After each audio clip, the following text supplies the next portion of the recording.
Hi, my stylists. It's my birthday.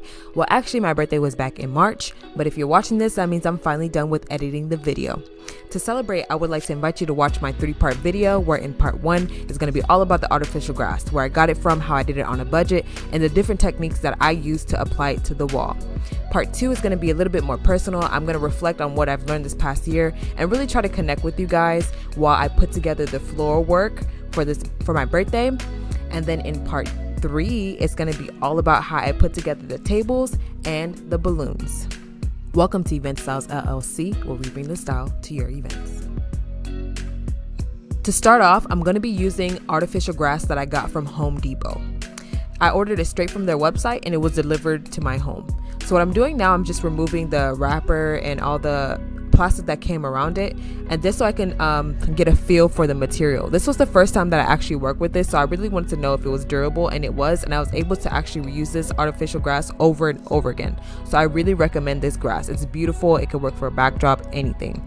Now, the first way that I'm going to apply it to the wall is going to be with Thumbtacks that I got from Amazon. This is a very invasive way to do it, but it's also the most secure in my opinion. Now, if you are renting and you don't want to damage your walls at all, stay tuned, because the second technique that I use to apply this this artificial grass to the wall is going to be perfect for you. It did not penetrate the walls at all, and it lasted the entire event. So like I mentioned, I'm just using my Thumbtacks, and I'm just going to use my hammer, and I'm going to actually just hammer it into place. I'm going to show you the second technique that I use to apply the artificial grass to the wall. This one is the one that is not going to be penetrating the wall at all. No nails, no staples, nothing that's going to leave any evidence on the wall. So the first thing you're going to need is some painter's tape. This is to protect the paint on the wall itself and make sure that nothing comes off of the wall when you're removing the rug. So basically, I'm just going to use a generous amount, and I'm just going to try to spread it out as evenly as I can all over the wall.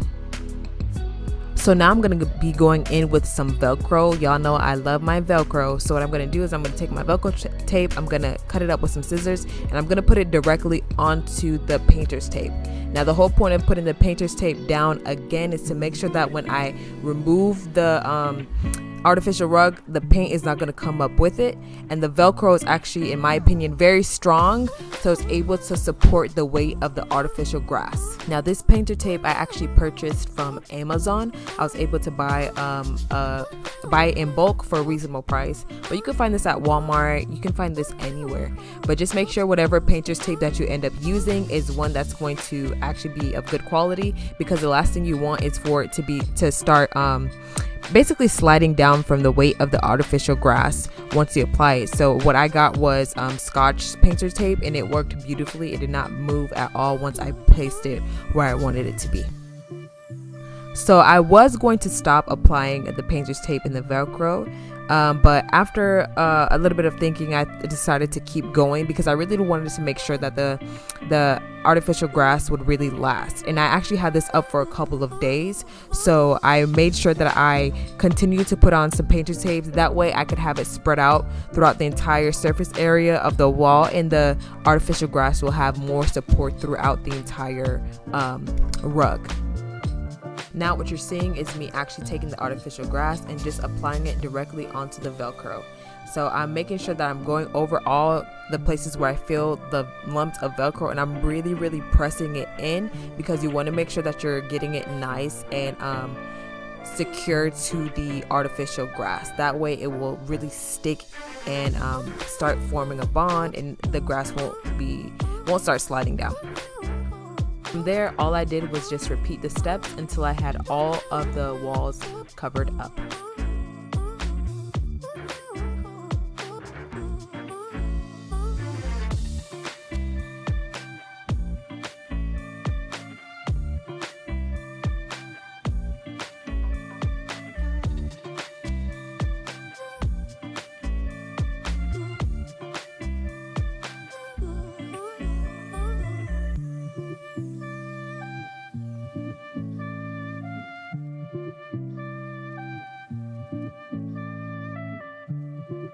The great thing about this rug is that it's very easy to manipulate it how you want it to be. So For this window, I didn't want it to be covered, so all I had to do was just take a pair of ordinary scissors and I just cut out the shape to where the window would be visible again.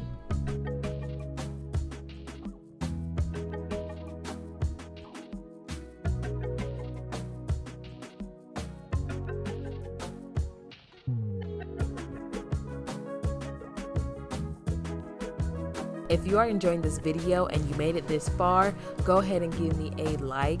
Comment down below what you're thinking. Do you like it so far? Are you enjoying it? Let me know. And subscribe and become one of my newest stylists.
Now I'm just going to use some leftover piece of the grass to cover up this little last section of the wall, and I'm just going to use the same technique, the Velcro and the tape.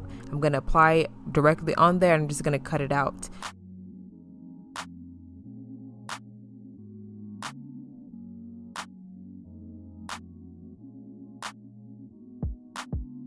So now I'm going to move on to my final wall. I'm just going to use the same method as before, my painter's tape and Velcro. I'm just going to cut it out and I'm going to actually just apply it to the perimeter of my photo, and I'm just going to attach it directly onto the wall.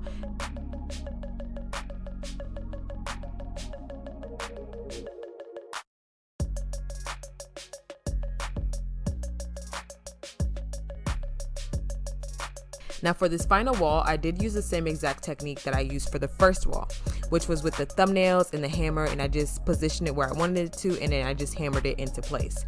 Now I want to say be very mindful around the actual perimeter. When I cut it, I did notice that the artificial grass was starting to lift a little bit, so I did go ahead and apply thumbnails directly around the picture just so it will stay in place.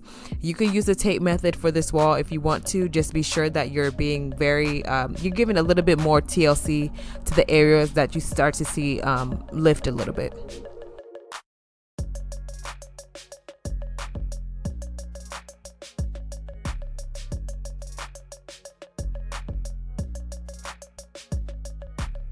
So what you're seeing me do now is actually make a mini balloon garland using pink, marble, and silver balloons.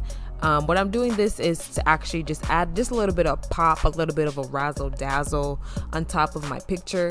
The little white dashes they look like are actually command hooks that I applied directly onto the artificial grass. What I'm doing is I'm just making my garland, and I'm going to use the same string that I'm attaching the garland together. I'm going to use that to apply it to the command hooks. Now you're going to see in a little bit I actually don't end up using this. I ended up using this garland for my champagne wall, so stay tuned for that tutorial. But this is just, I just wanted you guys to follow my process a little bit. I ended up actually using leftover hydrangeas on that area instead.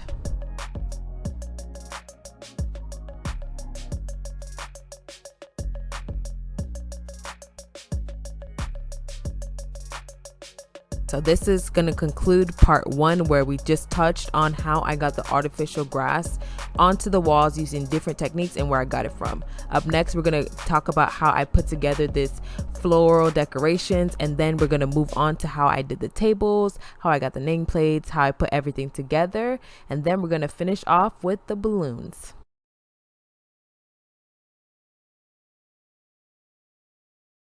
Thank you for watching the video. Let us know what you think in the comment sections down below, and be sure to follow us on our other social media pages to stay connected with us, and we'll see you in the next video.